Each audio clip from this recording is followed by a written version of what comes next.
आपने देखा होगा, मुश्किल एग्जाम्स में लाखों लोग शामिल होते हैं, लेकिन सिर्फ कुछ लोग ही उन्हें क्लियर कर पाते हैं। बिल्कुल इसी तरह स्किल्ड प्लेयर्स को आप गेम्स में आसानी से पहचान सकते हैं, क्योंकि उनकी एबिलिटी साफ दिखाई देती है। वैसे ही बिजनेसमैन भी भीड़ से अलग नजर आते हैं। उनकी सोच, उनकी अप्रोच और उनकी मेंटालिटी सबसे अलग होती है। ये जो 1% लोग सफलता की ऊंचाइयों तक पहुंचते हैं, उन सबके पीछे एक स्ट्रॉन्ग रूटीन और माइंडसेट होता है। और आज की इस वीडियो में हम उसी माइंडसेट की बात करने वाले हैं। बिलीव मी, ये वीडियो आपके अंदर एक नया जुनून जगाएगी और आपके माइंडसेट को और भी स्ट्रॉन्ग बनाने का काम करेगी। सबसे पहले आप इन सभी लोगों को देखिए। ये सब टॉप बिजनेसमैन और टॉप प्लेयर्स हैं, लेकिन इनमें एक कॉमन चीज है।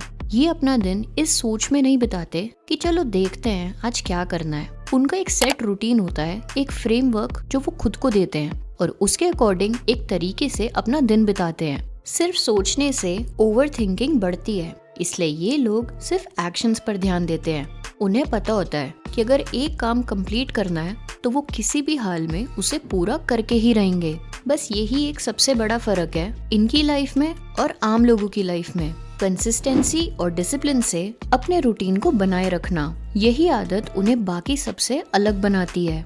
यानी अगर आप सिर्फ अपनी लाइफ को देखें तो आपको बस इतना करना है कि जो काम आप कर रहे हैं उसे अननेसेसरी डिले करने की बजाय उसका एक प्रॉपर टाइम टेबल सेट कर दे। अब सोचिए, एक प्लेयर किसी गेम में कैसे एक्सपर्ट बनता है। ये इस वजह से होता है क्योंकि वो डेली 2-4 घंटे तक लगातार प्रैक्टिस करता है। इसी डिसिप्लिन की वजह से उसका स्टैमिना बढ़ता है, स्किल्स इंप्रूव होती है और वो अपनी फील्ड में एक्सीलेंस अचीव करता है। अगर आप इस अप्रोच को अपनी लाइफ में अप्लाई करें तो हर काम में आपका फोकस और एफिशिएंसी ऑटोमेटिकली इम्प्रूव होने लगेगी।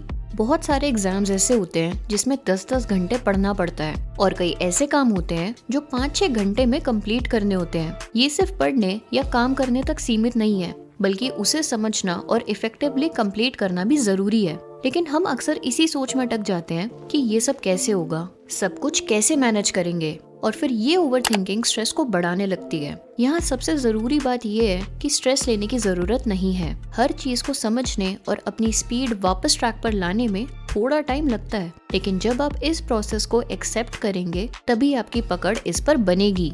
और ये पकड़ कैसे बनेगी? सिर्फ और सिर्फ आपकी प्रैक्टिस और स्किल से। जब आप किसी चीज पर रेगुलर काम करेंगे तो धीरे धीरे आप अपने अंदर इम्प्रूवमेंट देखने लगेंगे।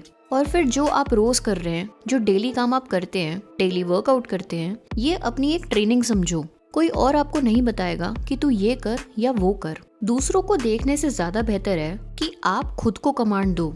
जब आप अपनी रिस्पॉन्सिबिलिटी लोगे, अपनी जिम्मेदारी समझोगे, तो आपको एक अलग कॉन्फिडेंस महसूस होगा। आपको ये लगेगा कि मैं अपना कमांड सुनता हूँ, अपना कमांड फॉलो करता हूँ। मुझे पता है कि आज ये काम मुझे करना है, मुझे पता है कि आज इस चीज पर मुझे ध्यान देना है। फिर आप समझोगे कि ये जरूरी है कि पहले अपनी लाइफ को देखा जाए और उसे समझा जाए।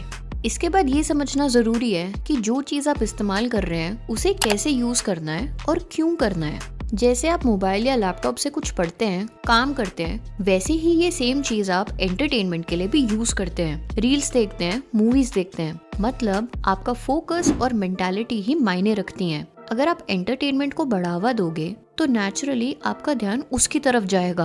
पर अगर आप अपने काम पर ध्यान देंगे तो पहले काम को पूरा करेंगे, फिर जब टाइम मिलेगा तो आप दूसरी चीजों पर काम करेंगे।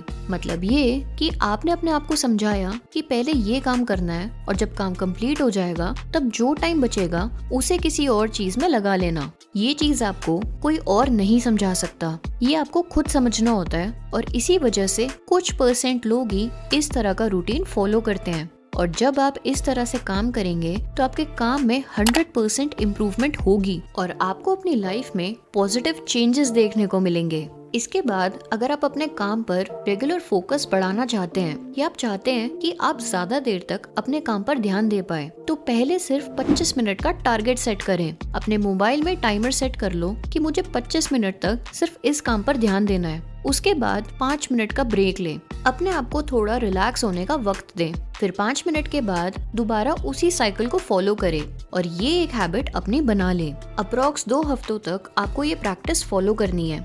उसके बाद जब आपको लगेगा कि आप इस साइकिल में कंफर्टेबल हो गए हैं तो अपनी टाइमिंग को धीरे धीरे बढ़ा सकते हैं। इसके बाद आपको ये समझना जरूरी है कि आपकी नॉलेज कहाँ से बढ़ सकती है।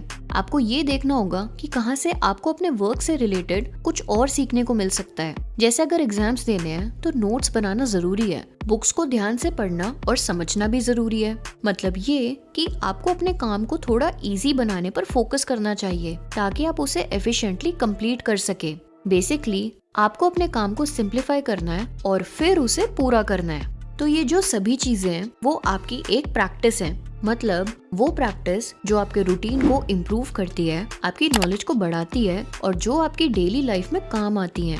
और ये ही वो चीज है जो आपकी हैबिट को बिल्ड करती है, जिससे आप अपने अंदर इम्प्रूवमेंट देख पाते हैं। सो आई होप आज की वीडियो से आपको कुछ अच्छा सीखने को मिला होगा। वीडियो को लाइक करना मत भूलना और चैनल को सब्सक्राइब भी कर देना। मिलते हैं फिर एक नई वीडियो में एंड थैंक्स फॉर वॉचिंग।